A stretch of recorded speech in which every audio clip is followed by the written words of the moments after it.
योगों के महान गुरु हनुमान बाबा को प्रणाम। मैं उदल सिंह परिहार, शारीरिक शिक्षक, सरस्वती विद्या मंदिर, कमला नगर, आगरा।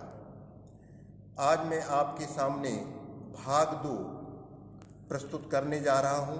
भाग 1 में मैंने पहले आपको बताया था खड़े होकर के शरीर को गर्म करने की क्रियाएं और आसन। तो ऐसा इसलिए किया गया है क्योंकि किसी भी आसन को करने से पूर्व हमें शरीर को गर्म करना अति आवश्यक है।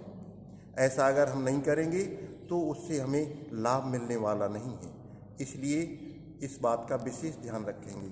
आज हम आपको बैठने वाले कुछ क्रियाएं बताएंगे, तो आप देखिएगा। और मुझे पूर्ण विश्वास है जो मैं एक चीज़ अनुभव करके मैंने जो आपको बताने जा रहा हूँ, इससे आपको आपके स्वास्थ्य को इतना लाभ पहुँचेगा आप कल्पना नहीं कर सकते। नित्य करिएगा, 1 हफ्ते में इसका आपको परिणाम दिखाई देने लगेगा। तो वार्म अप थोड़ा सा हम पुनः कर लेते हैं, बैठ कर के भी किया जा सकता है।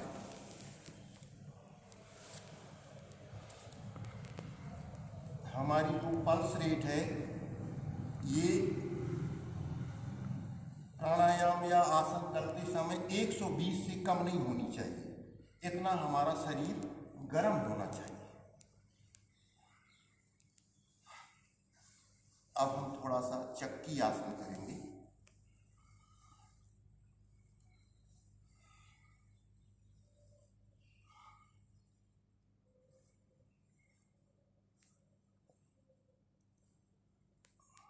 इसके पश्चात किसी भी आसन में बैठेंगे, सुख आसन में बैठ सकते हैं, पद्मासन में बैठ सकते हैं। तो आप कमर सीधी करके, कमर सीधी रखना है, कमर सीधी करके बैठ जाना, चिन्ह मुद्रा में बैठना। सबसे महत्वपूर्ण प्राणायाम मैं बताने जा रहा हूँ, नाड़ी शोधन प्राणायाम। नाड़ी शोधन प्राणायाम के लाभ ये हैं कि आपकी जो श्वास क्रिया है इसमें सुधार होगा। श्वास और पल्स रेट जो आपकी कम ज़्यादा हो सकती है, जो एक सामान्य व्यक्ति की 72 से 84 के मध्य होनी चाहिए, यदि कम ज़्यादा हो रही है तो इस प्राणायाम को करने से उसमें सुधार आएगा। सीना फुलाने की क्षमता बढ़ेगी, दीर्घ आयु होगी, क्योंकि इसमें हमें श्वास को अधिक देर तक रोकना है अपनी क्षमता के अनुसार। कमर सीधी, गर्दन सीधी, चिन्ह मुद्रा में बैठना, गहरा लंबा श्वास लेना अपनी क्षमता के अनुसार।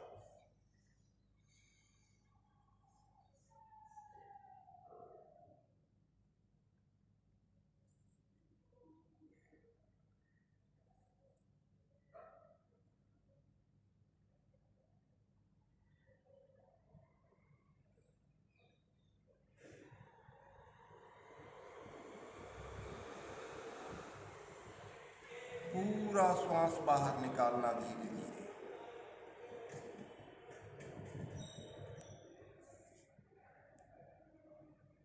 पुनः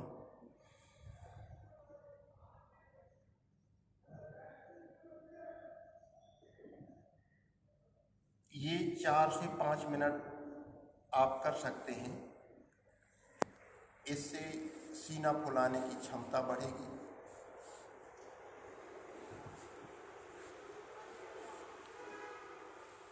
पल्स रेट में सुधार आएगा, आपका जो रक्त है तेजी से पूरे शरीर में दौड़ने लगेगा।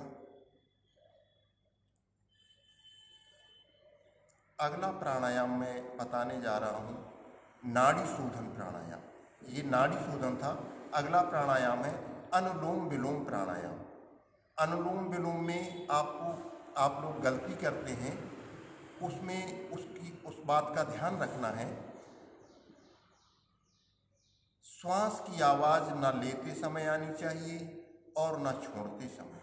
धीरे धीरे पूरा गहरा लंबा श्वास लेना है, और जितनी देर में आपने श्वास को लिया है उससे वैसे तो 1.5 गुना अधिक समय तक श्वास छोड़ना चाहिए। लेकिन उससे कम ना हो जाए, अधिक होनी चाहिए। श्वास जितनी देर में आपने जितनी समय में ली है उससे अधिक समय तक श्वास को छोड़ना है। दाहिने अंगूठे को दाहिनी नथुनी पर लगाना, दबाना, बाएं नथुनी से प्रारंभ करना है।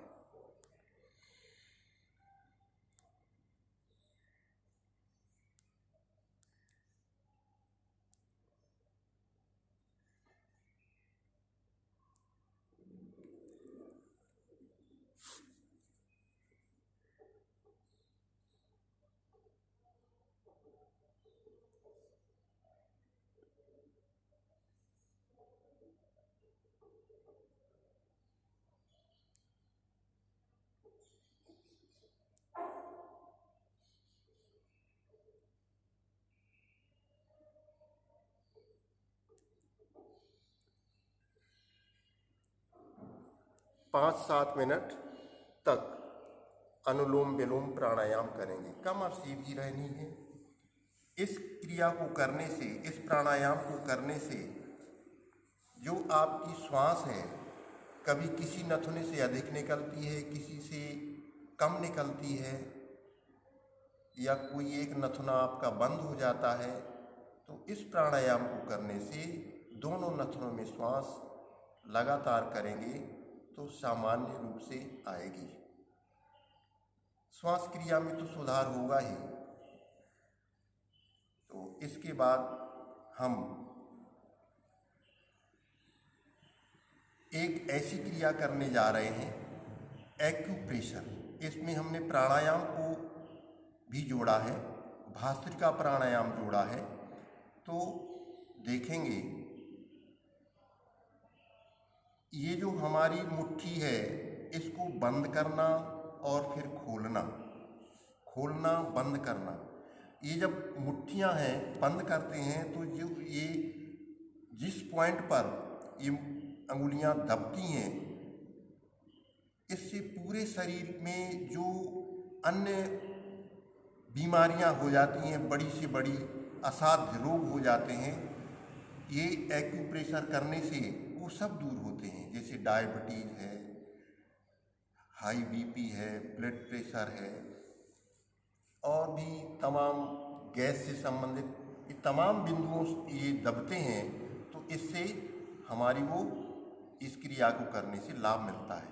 तो इसको हमने पहले श्वास भरेंगे, हाथ साइड में खोलेंगे, मुट्ठी खोल देंगे, फिर श्वास छोड़ते हुए सीने के पास लाना, पूरी कस के जोर लगाइए और पूरी ताकत से मुट्ठी बंद करिए।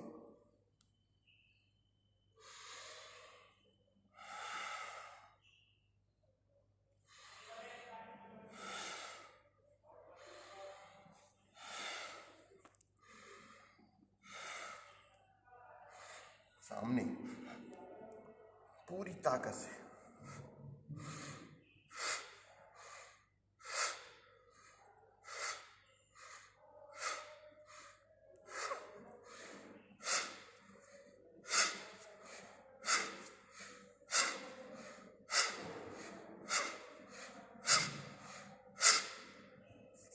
इसमें हमने भास्त्रिका प्राणायाम भी जोड़ा है, और ये एक्यूप्रेशर, मुट्ठी खोलना और बंद करना, ये 2 क्रियाएं इसमें सम्मिलित की गई हैं। इसके बाद हम भ्रामरी प्राणायाम करेंगे। हमारा शरीर पूरा गर्म है और हमारा जो शुद्ध रक्त है पूरे शरीर में तेजी से दौड़ रहा है। तो भ्रामरी प्राणायाम करने से क्या लाभ होगा? इससे हमारा जो मस्तिष्क में खून पहुंचाना, जो शरीर में तेजी से ऊपर हमारे सिर में थोड़ा सा कम ब्लड पहुंच पाता है, तो इस भ्रामरी प्राणायाम से शरीर का जो खून है, रक्त, वो सब सिर में पहुंचता है। तो पूरी ताकत से हम इसको करेंगे भ्रामरी। अंगूठे से कान दबाना, अंगुलियों से मुंह, आँखों को 2 उंगलियों से बंद करना। ये गहरा लंबा श्वास, कमर सीधी।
हथेलियाँ रगड़ना, आँखों में लगाना, मस्तिष्क में धीरे धीरे आँखों को खोलना।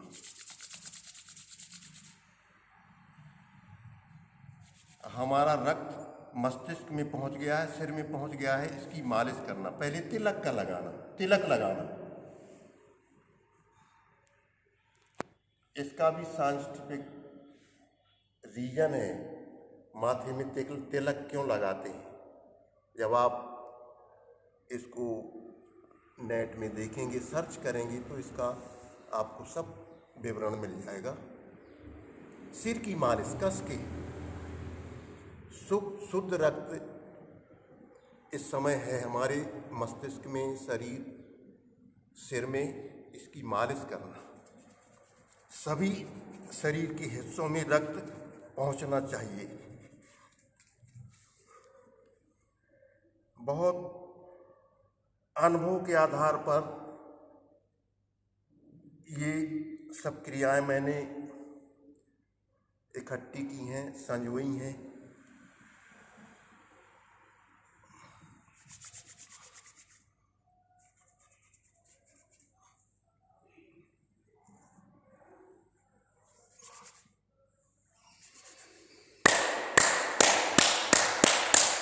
ताली बजाना।